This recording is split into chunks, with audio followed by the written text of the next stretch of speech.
I think we'll give it maybe a couple seconds for a few more people to call in, and then we'll get started.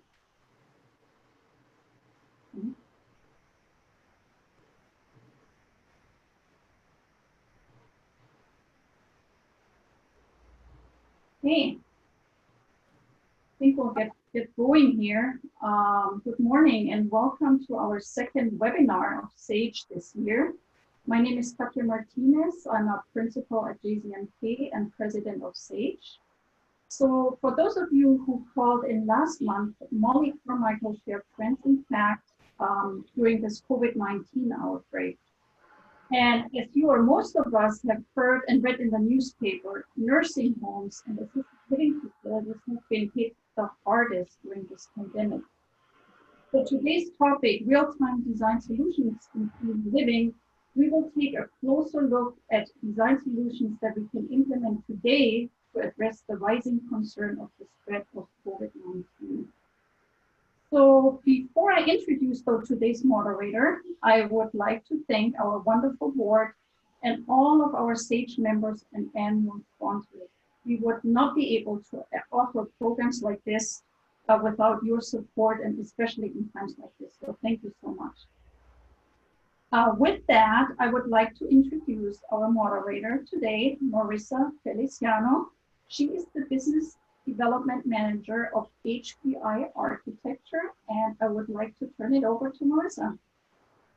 Thank you, Katja, and thank you, Council on SAGE and BIA for making this virtual format possible for us and for having us today. I'm going to introduce our two speakers. From the architecture side, we have Stephanie Lucero, Director at HPI Architecture, and she's bringing us experience from senior housing, healthcare, residential design, but it's where she found her true passion when she found senior living. She's led several teams through communities that include independent living, assisted living, and memory care all throughout California and Arizona. So we're looking forward to hearing from Stephanie today. And from the interior design side, we're going to have Melissa Otten, Director of Business Development with HRI Design. Melissa's been steeped in the building industry for over 25 years. We're going to get to tap into some of that knowledge. Melissa is really all about connections and is bringing that full home building experience with her. She's also going to share the collective design ideas from HRI Design, which is an interior design firm focused on 55 plus, active adult, single family, and mixed use. So just for a quick roadmap for today, we're going to talk a little bit about the challenge for senior living. Here's some design solutions from Stephanie and Melissa and how we might meet that challenge with design. And then switch it up into a moderated Q&A panel. We want to talk about the future of senior housing and what that's going to be. So drop your questions, use the Q&A format here in Zoom, and we will be monitoring your questions and we'll answer those in the second half of the webinar. Let's see, really quickly, we want to shift into the shift in senior living, which is where senior living has been shifting towards for quite some time, but we know it's going even more in the direction of healthy aging and wellness. We know senior living's always been about purposeful human connections, but now we're also going to see more integration with the greater community around. We'll see a lot more intergenerational communities, things like whether it be an urban village, which is senior housing placed with retail in a very walkable urban environment. We'll also see a lot more university-based retirement communities where you have senior housing built directly on a college campus or adjacent to. And those type of communities have this whole lifelong learning aspect, which is going to also become a huge trend in senior living. Gone are the days where the term student just defined our kids, K through 12 or college kids. Now, you, me, we're all forever students. And so integrating lifelong learning just in senior living falls right in line with that healthy aging and wellness mission. And ageless aging, this is a term I heard Maddie Dykewald talk about a few months ago. She's the founder of AgeWave, and she talked about ageless aging and how we cannot define how we age and what that looks like based on our age, based on the term senior, for example. So I love that concept, and I'm excited to see more ways that that's going to play out in the future with senior living. Quick snapshot of the demand in senior living. The demand is still there. By 2030, all baby boomers will be older than age 65, and by 2050, all baby boomers will be older than age 85. So the demand's not going anywhere, albeit we have a little bit of a pause. The COVID-19 pandemic has had a devastating, disproportionate toll on older adults.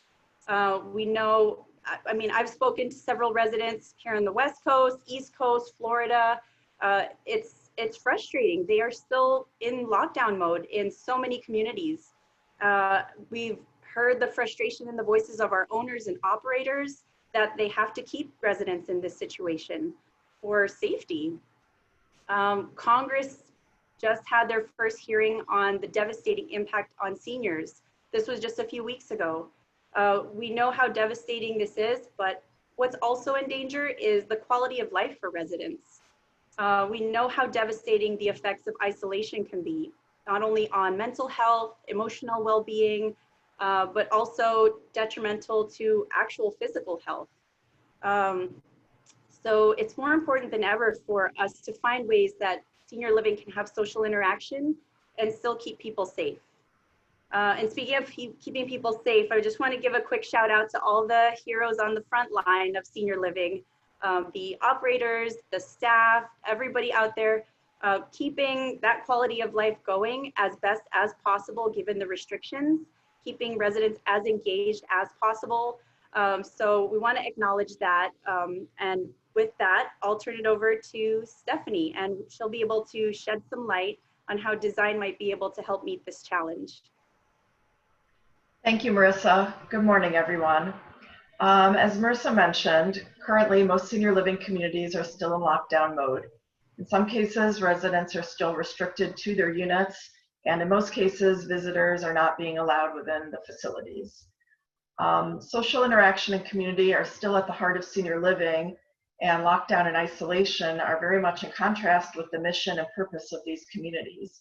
So this situation has presented big challenges for operators and residents.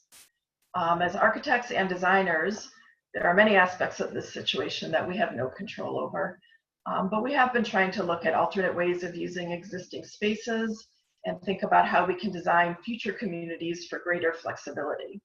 We've been looking at both short-term and long-term solutions.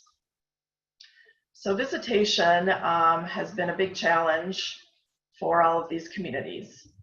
Families, of course, want to visit their loved ones, make sure that they are safe and doing well. So here you see a couple of images that we found, and on the left, there's a plexiglass divider. On the right, we have a resident that's in some sort of a glass box. And, both of these solutions might work in terms of protecting our residents, but, they don't feel very natural or welcoming. So, we'd like to look for better solutions than these. So some of those solutions are looking at repurposing existing spaces and, of course, using outdoor spaces where we can have plenty of natural ventilation and appropriate social distancing. Here you see an image that's actually from one of our communities, and this woman is obviously celebrating her birthday. She is sitting within the dining room. They've opened the window out to a covered front porch there where her family is sitting and able to talk to her. Still maybe not the perfect solution, and still maybe not the most natural type of situation and interaction, but certainly looks a little bit more welcoming than some of the prior images, but we still want to see if we can do better than that. So along those lines, we've looked at some of our current designs, and on the left, this is the entry to one of our communities where we have an entry vestibule that goes to a lobby with reception. And this happens to have a sunroom and parlor off of this front entry. So on the right, we just tried to do a study and look at how we could potentially bring visitors in directly from the exterior without having them pass into the community spaces, and to have some restricted access to just one point within the community. So here, visitors would enter the front entry to the vestibule, but then would enter directly into the sunroom space without having to go into the lobby and pass into the community spaces. And the sunroom happens to be a long, narrow space, which lends itself well to having two different entry points. So we have an entry point for visitors at the bottom, and then up at the top of the sunroom, a separate entry point for our residents coming from within the community. And this space could allow appropriate social distancing, and also being a sunroom, being very open and having a lot of natural ventilation. So we think that this could be a good solution to create a more natural interaction and still protect our residents. And then the other option we looked at was repurposing this parlor space, which was set up, more as a living room area. And so we looked at creating some temporary partitions and potentially, 3 different areas within this parlor where we have furniture appropriately distanced and a direct entry point from the exterior. And, I think this brings up a point looking into the future in terms of designing with flexibility where, an area like that parlor, maybe would just have had a window to the exterior, but, if we provide, let's say, French doors to the exterior, that allows for some flexibility in the future, if we are in this type of situation and need to create some direct access from the exterior. And then we have just some images here of outdoor spaces. So both of these images are good examples of spaces that are exterior, that have plenty of natural ventilation, but they're also protected. They have, they have an overhang. They can have heaters, ceiling fans. Seniors are very sensitive to sunlight and temperature changes and wind. So we want to create exterior spaces that still have some control over the elements and are comfortable for our seniors, but still have plenty of ventilation and allow for plenty of social distancing. We have a couple more images here, similar situation on the left. On the right, this is actually a 2nd floor exterior balcony. And so that space might not lend itself as well for visitation because family would need to still come through the facility to access it. But I think it's a good example of a space that could be used for the residents to have some social interaction, a space where they can go outside, have appropriate social distancing, and still have that outdoor ventilation. So the next major challenge has been dining. Dining is such an important part of the senior living community experience. Of course, we're providing nutrition, but we're also providing socialization for residents in the dining experience. So here we just have a couple of images. On the left was an image we found from a restaurant that put up these plexiglass partitions. And similar to some of those earlier images with the visitation, it might be effective, but it just doesn't feel very natural or welcoming. And then on the right, we have an image that many of you might be familiar with from Beauty and the Beast, where we've got this long table with, a lot of social distancing. And this, of course, is maybe an exaggeration of what we want to provide for our residents, but I think it is a little bit more along the lines of what we'd like to achieve, maybe at a little bit scaled down. So we do have an image here of 2 tables that are put together. So these would be 2 tables that were originally intended for 2 residents to sit at each table, but here they've been placed end to end with residents at opposite ends of this longer table so that they could have appropriate social distancing and still have the ability to have some socialization and connection with one another. So in terms of dining, we're trying to look at expanded layouts and defined zones, creating satellite dining areas. Right now, with limitations on socialization, there are a lot of community spaces within our facilities that are either not being utilized or not being utilized fully. So those could potentially be other areas where we could temporarily move dining in order to distance people. And then again, as much as possible, making use of outdoor dining. So here we looked at one of our communities, and this is the dining space, and this was the original furniture layout for that space, where we have a big dining area, some private dining, and this currently seats 68 residents. So we just took this space and redid our furniture layout to see, how many residents we could fit if we did the social distancing and these double tables, and created some zones within that area and put up a few temporary partitions. And in this particular scenario, we still had 36 seats. So if communities needed to look at having shifts for dining, I think that this worked out okay, that, they could accommodate all of their residents within 2 shifts for their dining. And here's just an example of an activity space with that similar type of long table. And in this case, this was the original table that, was designed for this space. And you can see that it was intended for 4 residents to sit at each activity table. But here they have 2 residents.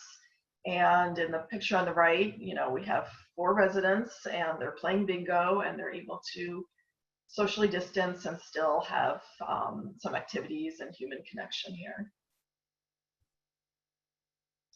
And here's an example of a dining space. And so, in the past, sometimes we've had these big, grand, open dining spaces. And, those make it a little bit more difficult to kind of divide up and, potentially need to bring in some temporary partitions to accommodate our current situation. And I think this one's a good example of a space that was already originally designed to be kind of broken down into smaller zones. And here you see there's 2 columns and there's a low wall, and that space is open between those 2 areas, but potentially above that low wall, we could infill that temporarily if we needed to create a little bit more division between these spaces and have tables on either side for that safe division and social distancing. And again, here's an example of a bistro grab and go type situation that happens to open onto a courtyard space with a covered area. So this was the original layout, and then here you see just an alternate furniture layout where we have the social distancing, and we've made use of the exterior space for more dining options. And we're very fortunate in Southern California and in California in general to have, pretty good weather year round and to really make use of outdoor spaces. And of course, that's not the situation all throughout the country, but we're fortunate here to be able to do that. And, we already take advantage of that in our designs and use outdoor spaces as much as possible. But I think this whole pandemic has just placed more emphasis on the importance of those outdoor spaces. And here's just a nice example too of a covered area. It has fireplace, it's protected for our seniors and yet still is an outdoor space with plenty of ventilation and opportunity for social distancing and a comfortable outdoor space to interact. So if we're going to use our outdoor spaces as much as possible year round and throughout the day, we do need to consider shade is very important for our seniors, and there's many options when it comes to that, whether it's under a built canopy like the previous examples, or possibly providing shade sails, or, when we're looking at more cost-effective solutions in the bottom right corner, we just have our typical outdoor umbrellas, and those can be effective too, maybe a little bit less so than some of the other options. Sometimes you get particular times of day or times of the year where they're not as effective in shading, but they are a very cost-effective solution. And here we have a retractable shade canopy, which I happen to like a lot. I think it provides a lot of flexibility to close it, to open it, to provide a lot of shading, and times of day or times of year where the shading is not needed, to be able to retract that canopy. And the next thing is our resident units. So resident units have typically been designed to, oftentimes not be very large, and there's cost reasons for that. But there's also, the idea behind these communities is that we don't want residents spending a lot of time in their units. We want them getting out, participating in activities, dining together and, really just using their units for sleeping and bathing and maybe a little bit of quiet time. But of course, under our current conditions, residents are spending a lot of time in their units, sometimes all of their time in their units. So, it makes us just question and rethink the design of those spaces, potentially in the future, looking at having more private patio spaces for ground level units, for upper level units, potentially having balconies so that if residents are restricted to their units, that they have some opportunity for some outdoor space. But of course, we all know that there are cost implications to providing those balconies. Another option are Juliet balconies, where maybe it's not a space that they can occupy, but maybe there's French doors that can be opened to just give a more open feel than opening just a window. Potentially considering larger units, which of course, again, have cost implications. But then this image here is a studio unit, and typically studio units are really not designed for dining within the unit and oftentimes don't have any type of table. So, we just looked at some, really easy compact solutions like these fold down desk tables so that if residents need to be able to dine in their units, that they have someplace to sit down and eat or use a laptop or iPad for Zoom or FaceTime with their families. And then the last thing I want to touch on is technology. Technology has always been integrated into all of our communities, but I think all of us are realizing the importance of technology under these current circumstances, whether we're working from home, trying to communicate with our families and friends, and the same things happening within our senior living communities. So this image is showing a telehealth appointment, and I think we've all heard that telehealth has become very common and important in these current times. And so, many of our assisted living communities have already been designed for a wellness center and exam rooms, and oftentimes there's a doctor that maybe comes in a couple days a week or at unlimited hours to meet with residents. And, if we think moving forward that these are going to be more telehealth appointments, then I think we need to look at, whether these wellness centers or these exam rooms are set up with the technology to accommodate telehealth, or potentially there's a separate telehealth room for that purpose. And then we've also seen like carts, movable carts that could be brought into resident units for those telehealth appointments. And in that case, a separate room might not be needed, but we might need to consider just storage areas for those types of carts.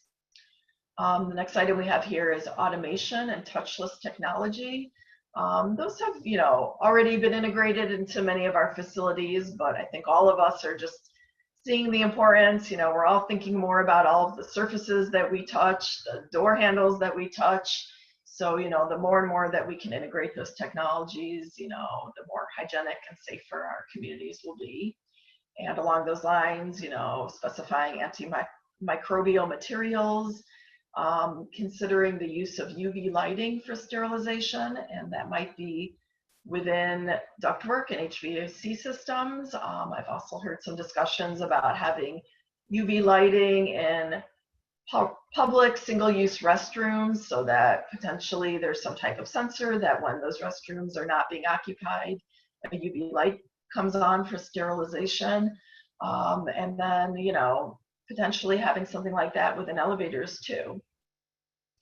And then the next item we have here is sanitation stations. So, we're all seeing these Purell stations kind of pop up everywhere so that, we can all have access to those, and those are great, but, they are a little bit institutional looking, and if that's something that we're going to have long-term within our communities, we should be looking at ways to integrate those within our design and not just having these little pop-up stations.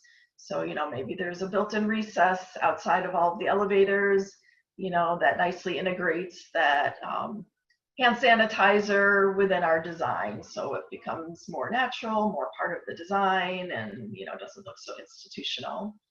And then the last thing here we have is filtration and air purification. So, I just think we all need to be taking a closer look at our HVAC systems and anything that we can do within the design to create better indoor air quality. So, in conclusion, I just want to say that, from my perspective, I don't think we're predicting huge changes to design and how we approach the design of senior living. We still want these to be places of community and social interaction. And I think all of us are hopeful that, whether it be 6 months or a year or maybe 2 years, it's hard to say right now, but that eventually things do kind of return to normal and that we're able to use all of our spaces as originally designed and intended. But, I think this pandemic has brought to light for all of us in all different aspects of our lives that, something really unpredicted can come up and change the way that we interact with our spaces and our buildings and our world. And it just opens our eyes, I think, to rethinking design and rethinking our approaches and designing for greater flexibility to accommodate this situation and any other future situations that are unforeseen. So I think, the main takeaway is just designing for flexibility and unforeseen situations, but hopefully still maintaining that level of interaction and socialization that, we all need and want. All right, thank you, Stephanie. I think I want to turn it over now to Melissa, and let's hear a little bit from the interior design side on how design might help meet this challenge. Melissa? Good morning. That was excellent, Stephanie, and couldn't agree more that, when we're looking at age qualified design, most of it is very similar. So without wanting to repeat things, hopefully we offer some new solutions, but agree that I think we all know, baby boomers are set to become the most educated, savvy, and individualistic seniors the industry has ever seen. So the things that you talked about are things that really interest them. They'll see a popularity spike for products and services that allow these older adults to retain control of their lives and their surroundings and their daily activities. So whether that's a temporary fix inside their own individual homes or within the communities they're living in, we want to make sure that, as you said, individualized and anything that can be set to have some flexibility is really, really important, as well as the demand for all of the green design concepts that, we've been seeing in schools and businesses for a while. The daylighting that you talked about, improved indoor air quality, water conservation, views of gardens and nature. Those are all things that we'll want to talk about.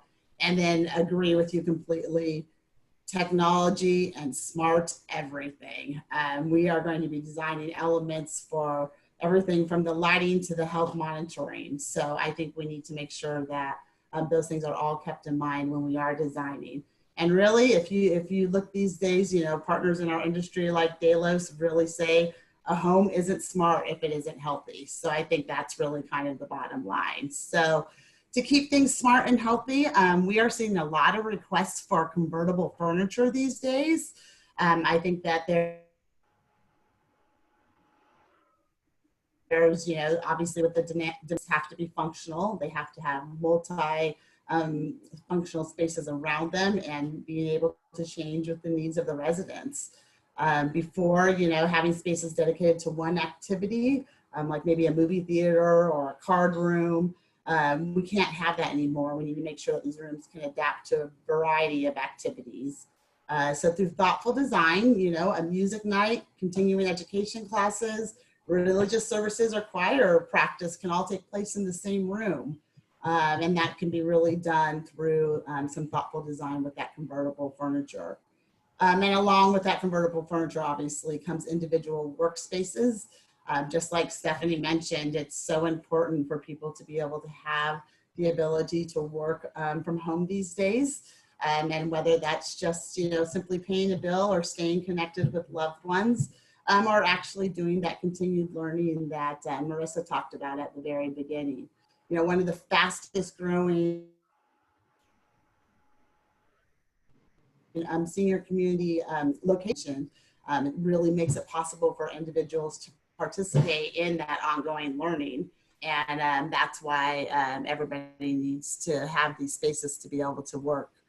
If homeowners or residents are quarantined again, they also need this ability to have this space. So I'm sorry, I apologize. It sounds like my internet is going out here a little bit. Let me see if I could change one thing real fast.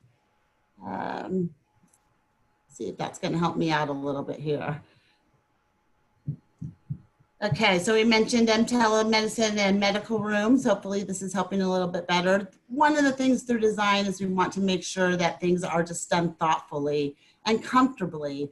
You know, if we are going to have some telemedicine rooms and have some sensitive subjects we talked about, we don't want sterile environments. We want to make sure that they are inviting and comfortable for one, two, or multiple people to be in that room. And things that are very popular right now is being able to have these spaces adapt to having multiple people come in and out. As well as indoor and outdoor connectivity. This continues to be a huge part of design, multiple solutions that you can see. On the right-hand side of our screen, we have an image of two different options, sliders and nano doors that roll completely into the walls. This allows you to have that indoor and outdoor connectivity and also allows you to close it off when you need to have more of a sterile environment. In the middle image, you see a garage door type opener that makes, again, ability to close off or open the space.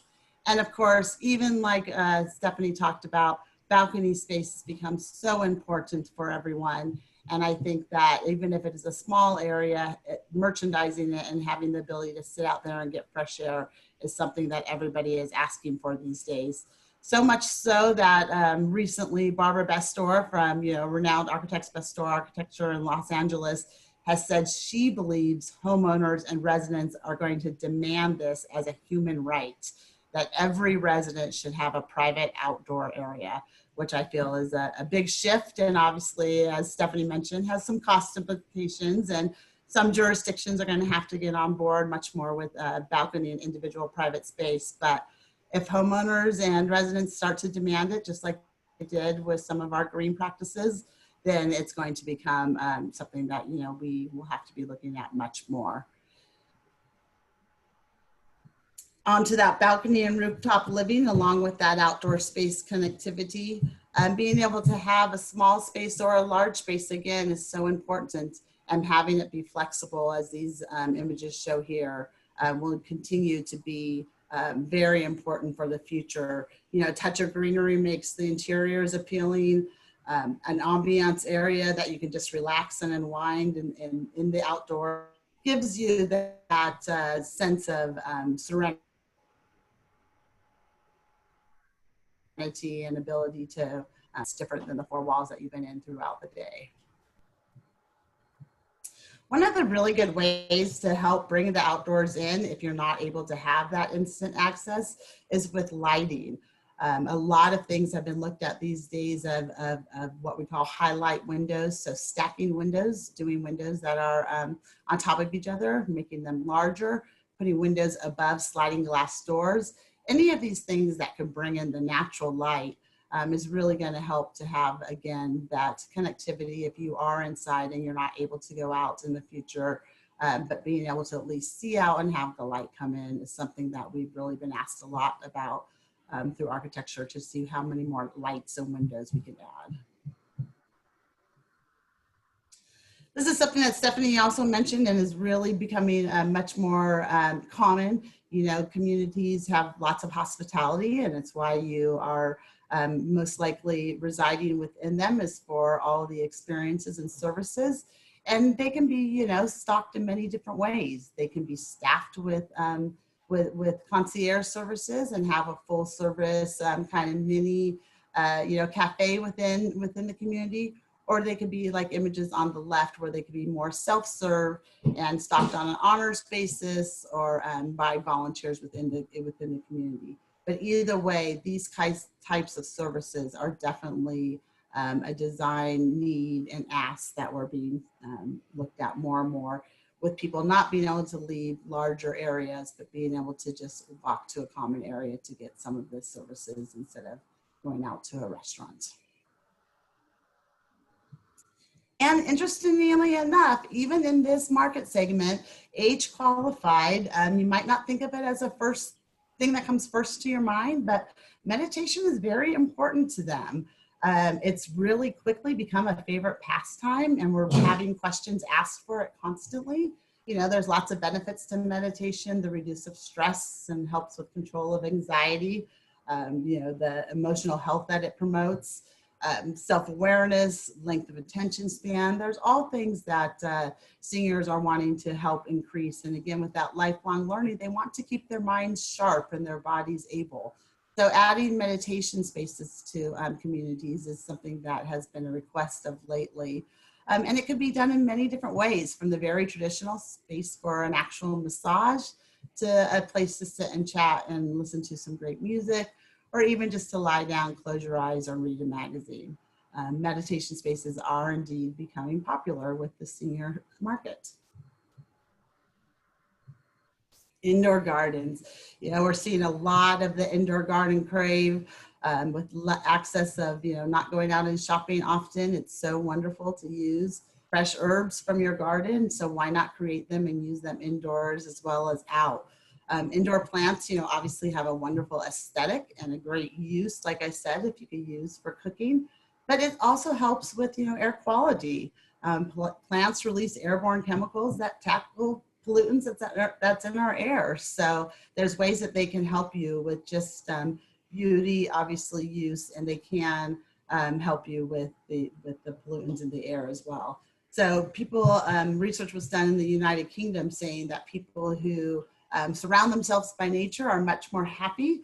You know, it's definitely a choice to choose every day. So why not add some greenery to your life and have that help you feel less boxed in.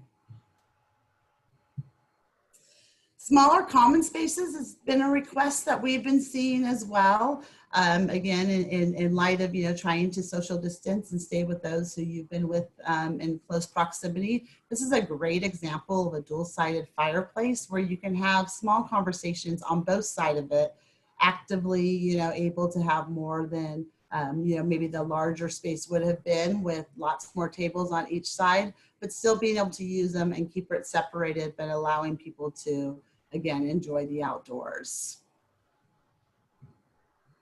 And, you know, if I had my crystal ball, you know, I think we all wish that times were different and that this would end quickly. But I think that we have all learned a lot from it and agree completely with Stephanie that while there's not major changes, I think the changes that we will see will come directly from consumers understanding that they can have healthier, safer homes, and that we can put products and services into them that will help them with that. It's a matter, of course, if they're willing to pay for it and if they're willing to make it a necessity instead of a want.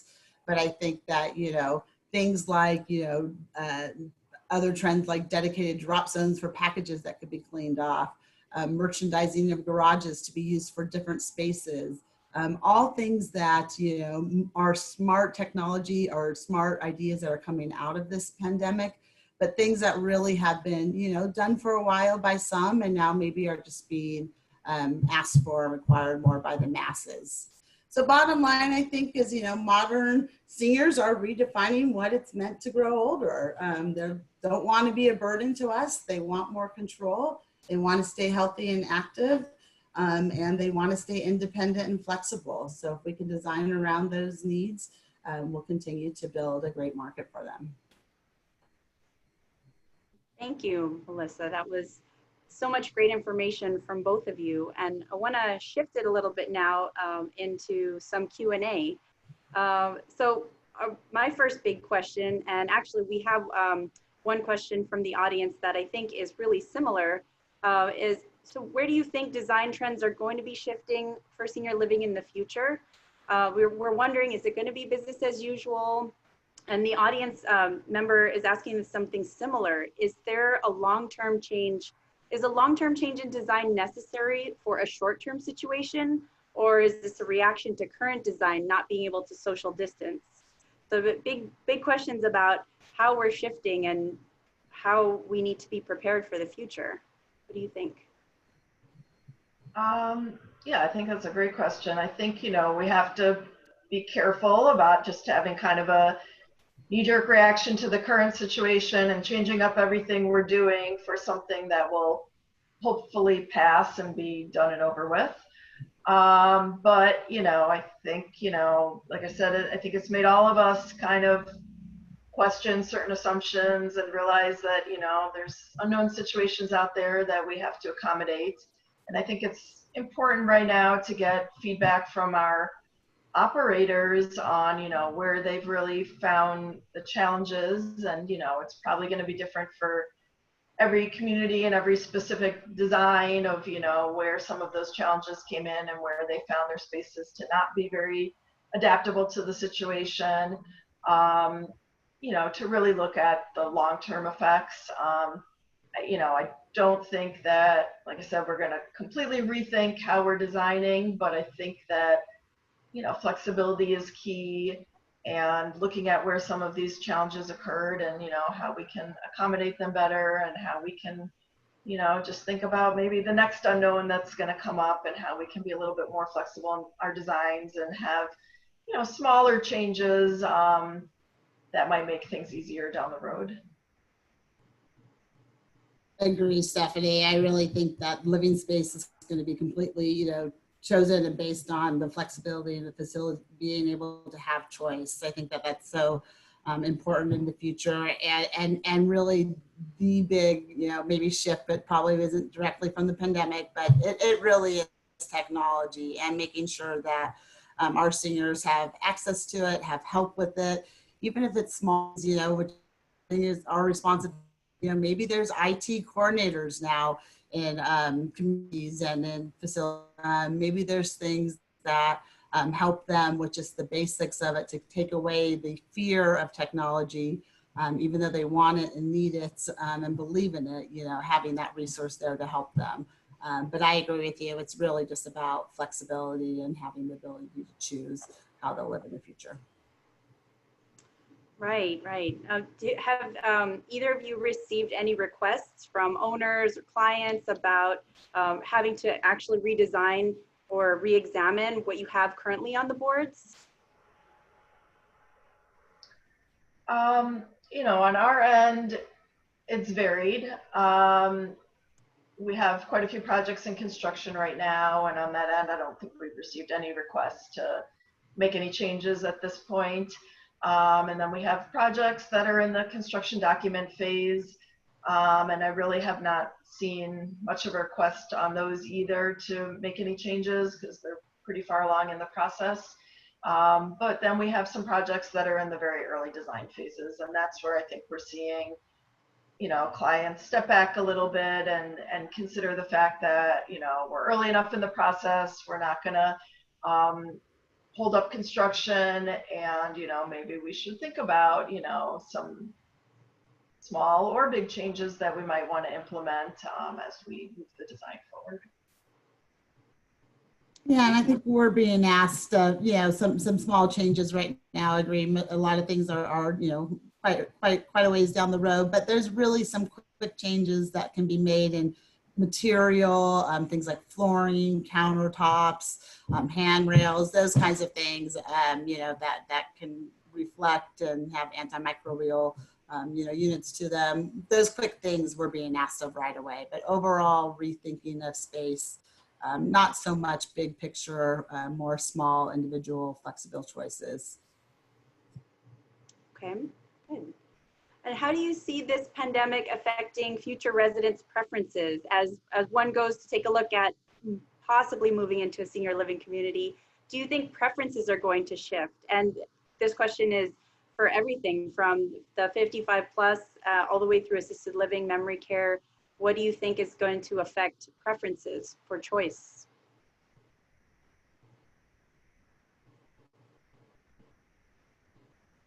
Melissa, did you want to take this first, or you want me to respond? Oh, sure. I'm sorry. Good, the fun of webinars. I don't think major changes, but I think they're going to be looking for things that we've talked about. How have people adjusted? What changes were made? Were safety things brought into play? Are there maybe Wi-Fi cafes added? Is there more outdoor accessibility? Is there more dedicated staff, maybe people who aren't coming and going out of buildings as much? Yeah, that are going to be, obviously they're savvy when they're to buy into where they want to live. And I think that people reacted to this and what changes were made.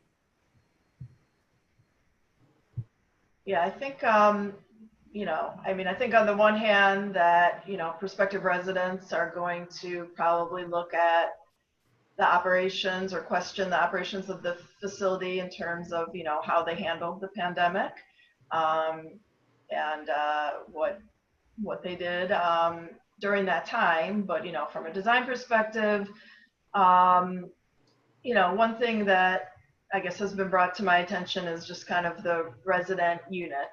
And I'm not sure which way this is going to go, and this might be kind of just an individual preference, but on the one hand, I mean, there's always been a desire for private units, for residents to have their own private space, their own private bathroom. And I think that preference is still going to exist. And on the one hand, from a perspective of germs and disease, I mean, I guess that's ideal, is to have one person in a unit who's isolated away from everybody else and is safer. But on the flip side of that, we also have shared units, which are oftentimes selected for cost savings for somebody to have a roommate, or in some situations it might be a husband and wife living in that unit. But on the side of socialization, I mean, those people are at a little bit of an advantage right now in that, if they are isolated to their units and sheltering in place, that they at least have somebody there with them.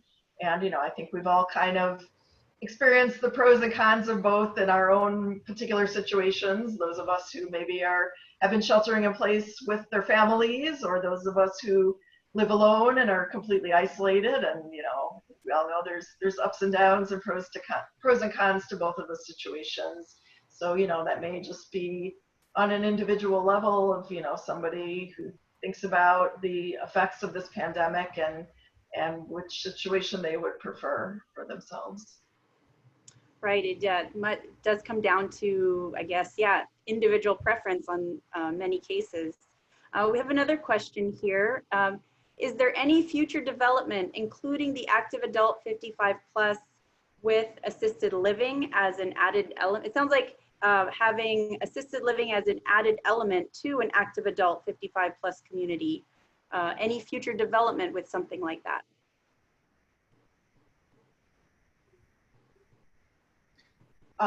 In terms of the effects of the pandemic, or just if as a trend? And yeah, I think the question sounds just more in general. Are we going to see any combination in that format is what the question sounds like. Is there going to be a new format, a new combined product of active adult with assisted living, kind of similar to how independent living, memory care, and assisted living can often be combined in one community?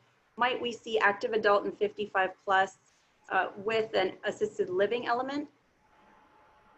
I think so. I mean, that model already exists. And, I think that, there's a lot of people who look for a community like that where they know they can sort of age in place within a community, and that there's those services offered to them if they need it down the road, because they might be going in as a very active adult, but realize that things can change down the road.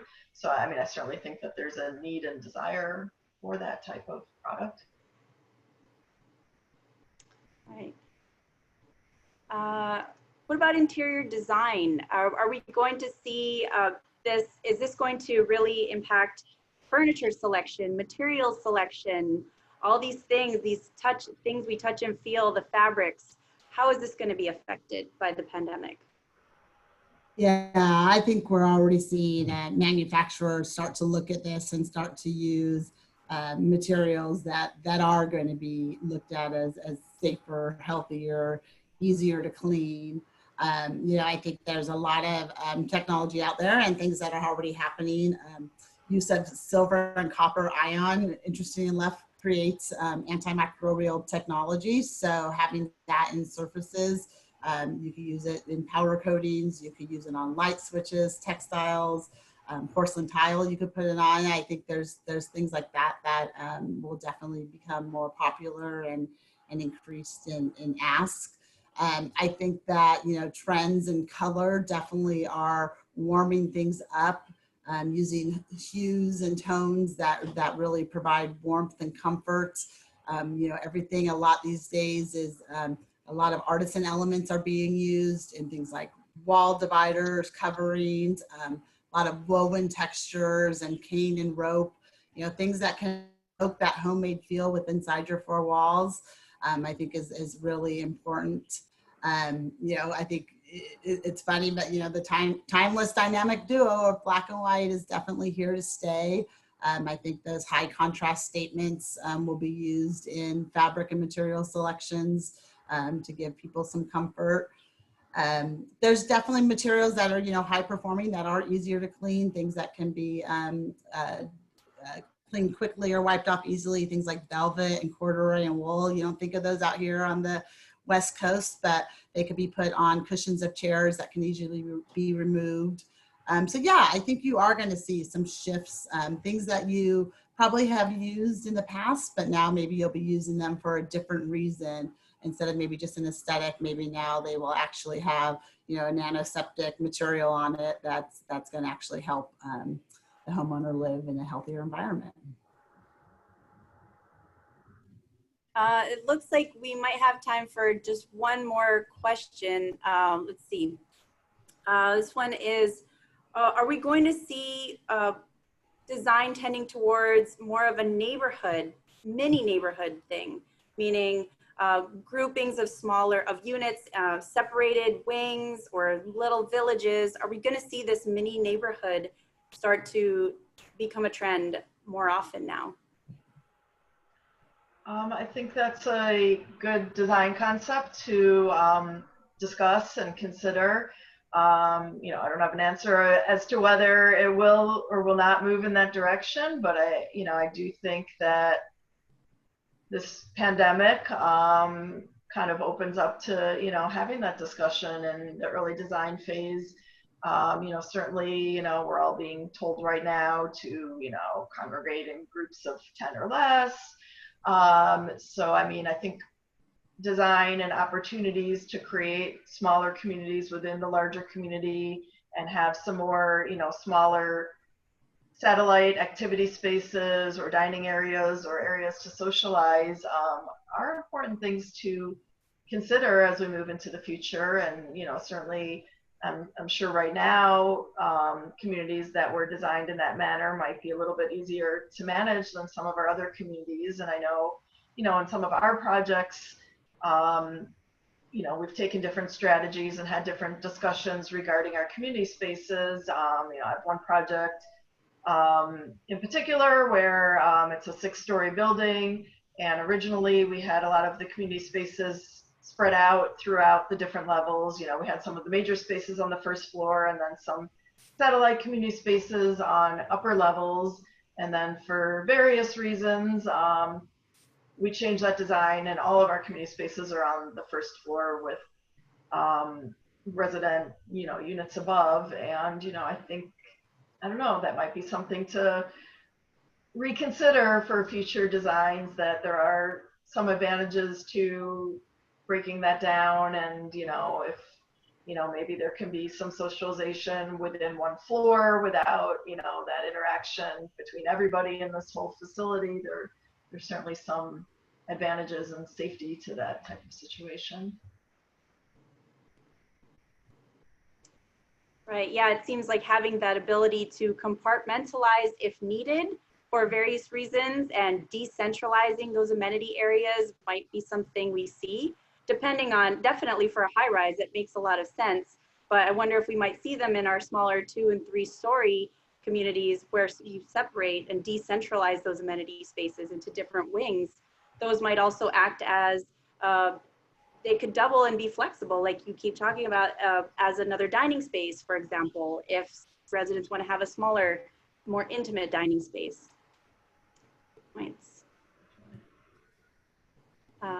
Yeah, Melissa, were you going to add anything? Yeah, I would agree with that. I think, I think we're seeing a lot more of those ideas that have been presented that maybe were not as willing to be accepted, or like you've mentioned, now being willing to be accepted. And I think, yes, change is hard often, and it's hard to make, and you never know what's going to drive it. But, it's not like it's a new idea to not have a long hallway with units coming off of it. It's not, there's nothing new to changing that up. It's just allowing people to realize that maybe now there's more of a need, like we said. So really good point, Stephanie. All right, wonderful. I think that's all the time we have for our Q&A. And thank you both so much for sharing all of your knowledge, your collective design ideas, and for just bringing this topic up and creating this discussion. So it's very helpful. I want to invite Katya back on to close it down for us today. Sure. Thank you so much. First of all, I'd like to thank Marissa for providing us with a great overview today and being today's moderator. And thank you, Stephanie and Melissa, for sharing such great insights from a design and interior design perspective. So I would like to close by making a shout out to our upcoming events. We have our annual summer event planned for July 29th. So stay tuned for further details. In September, we'll have a discussion with Mitch Brown of Greystar. And in November, we want to close with a great program, Adrian Foley of Brookfield Residential. And we want to take a look and have a discussion with him on the 55 plus housing and recent revitalization and acquisitions that Brookfield has been undertaken. So stay tuned for more details. I'd like to again thank our panel and thank everybody who tuned in today, and hope to see you all at the upcoming event in July. Thank you. All right, thank you. Thank you. Thank you. Thank you.